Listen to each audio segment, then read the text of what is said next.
Noong pong minsan, merong isang kwento tungkol sa isang lalaki na naglalakad sa tabi ng daan. Bigla-bigla may narinig po siyang boses. Sabi niya, "Stop! May mahuhulog na isang semento, hollow blocks." Nakinig naman po yung lalaki. Huminto. After 5 seconds, may nahulog nga pong bato. Bang! So nagpatuloy po yung lalaki sa paglalakad. At pagkatapos po ng ilang saglit, may narinig na naman po siyang boses. Sabi, "Stop! Merong aksidente. May sasakyan, nababangga." Huminto po yung lalaki at kamukha po nung sinabi ng boses, merong nga pong isang sasakyan nag-swerve at muntikan na siyang natamaan. Buti na lang huminto siya. Kung hindi, nasama po siya doon sa aksidente. At nagtatanong po itong lalaki, sabi niya, "Sino ka? Bakit pinaproteksyonan mo ako? Sino ka?" At nagsalita po yung boses, sabi niya, "Ako yung guardian angel mo. Ako yung tagapagtanggol mo." At ito pong lalaki sabi, "Guardian angel? Nasaan ka? 1 taon na. Nasaan ka na? Di sana kung nandun ka. Binigyan mo ako ng babala bago ko pinakasalan yung aking asawa," sabi. My dear friends, sometimes we ask that question to the Lord. "Lord, where are you in my suffering, in my pain? Panginoon, nasaan ka dito sa aking problema?" Tinatanong natin, "Panginoon, saan ka ngayon? Na kailangan ko ng pera. Baon na baon ako. Ilang business na ang aking pinut up, inumpisahan, palagi, nalulugi, hindi pa ako nakakabawi." Yung iba, tinatanong, "Panginoon, nasaan ka ngayon? Na meron akong sakit. Nasaan ka? Hindi ko na matiis itong aking nararamdaman sa aking pangangatawan. Nasaan ka? Ngayong ako'y nanghihina." Maaaring meron din po sa inyo nagtatanong, "Panginoon, nasaan ka? Ngayong inaabuso ako ng aking asawa. Nasaan ka? Ngayong walang pakialam ang aking asawa sa amin, sa aking mga anak. Panginoon, nasaan ka? Ngayong kinuha mo yung aking asawa, mag-isa na lang ako, nalulungkot ako, nadidepress ako." It is perfectly normal, my dear friends, when we try to find God in our problems, in our difficulties, in our pains and sufferings in life. But sometimes, we could not notice God in the times that we are happy, in the times that we do not have any problems, in the times of joy and peace. Bakit pag meron tayong problema, doon lang natin hinahanap ang Diyos? Di po ba? Pero pag okay ang lahat, pag wala tayong nararanasan na pagsubok, di man natin maalala ang Diyos. Where is God in our suffering, in our pains, in our problems, in our challenges? God is there. He's invisible. God is doing something. And where could we see and experience the love of God? They are there in the angels that He sends us. Ang mga anghel, mga spiritual na nilalang, hindi talaga natin makikita ang mga yan.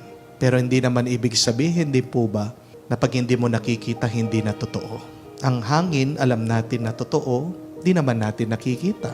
Paano nyo alam na merong hangin? Nararamdaman natin. Ang kuryente, hindi naman natin nakikita. Na nakikita natin yung epekto ng kuryente. Yung ilaw, yung pagsindi ng mga makina, ng ating mga gadget. Alam mo, totoo na merong kuryente kasi merong epekto.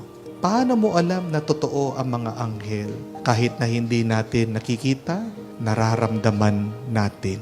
Huwag mong itatanong na saan ang Diyos sa iyong mga pagsubok. Kung ikaw ay sinusubukan, palagi kang magpasalamat sa Diyos.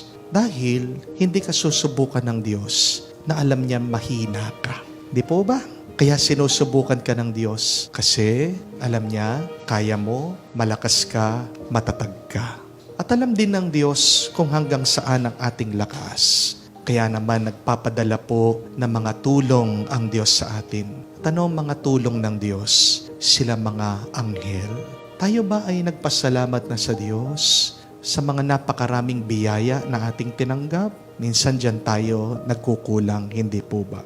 Palagi tayong nagrereklamo sa ating mga problema, palagi tayong naghahanap sa ating mga pagkukulang, pero hindi man natin mamalayan minsan yung mga pagpupuno ng Diyos sa atin, yung mga grasya at biyaya na pinagkaloob ng Diyos sa atin. Huwag tayong mag-alala pag tayo ay may problema.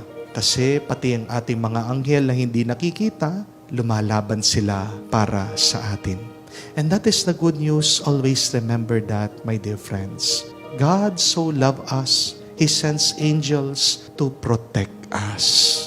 At huwag tayong mag-alala. Do not worry. Continue fighting. Continue living your life. Continue praising the Lord. Dahil kung naniniwala ka sa Diyos, isang paniniwalaan mo na malakas siya. Walang tatalo sa Diyos. Never ever believe that evil will triumph in your life. Hindi mananaig, hindi mananalo ang kasamaan sa buhay mo. Gaano pa karami ito, gaano pa kalala ito, gaano pa katagal ito na nararanasan mo. In the end, God will triumph. And many times in our lives, God sends angels in form of kind people. Kind people are angels in disguise. Di po ba?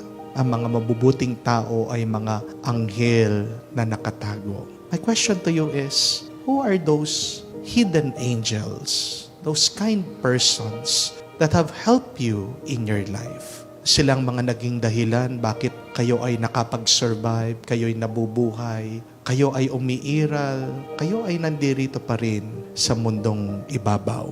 Have you thanked them? More than thanking God for sending His angels, let us thank these kind persons because they are also God's blessing to us. Alam niyo po, isa sa araw-araw na pinapasalamatan ko din sa Diyos ay ang aking tita. Isa po siya sa mga nagpaaral din po sa akin. Walang kaano-ano, hindi man po niya sinabi, bigla nagpadala po siya ng pera sa akin noon nung malapit na po akong magtapos sa aking pagpapari dahil wala naman po talaga akong sponsor. At ang hindi ko po makalimutan dito sa aking tita ay wala siyang hinihinging kapalit. Hindi po ba yan ang talagang karakteristik o ugali ng isang anghel? They keep on serving God, worshiping God, they keep on helping people without expecting anything in return. At yan din po ang ibig sabihin ng pagpapakumbaba. What is humility? It is continue doing the will of God.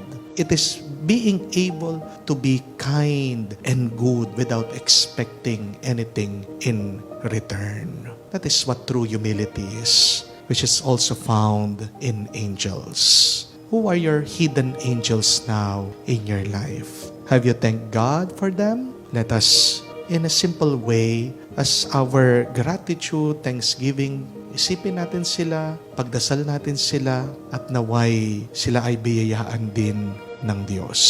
We thank God for His angels. Though we cannot see them, we know that they are fighting an invisible battle, always protecting us.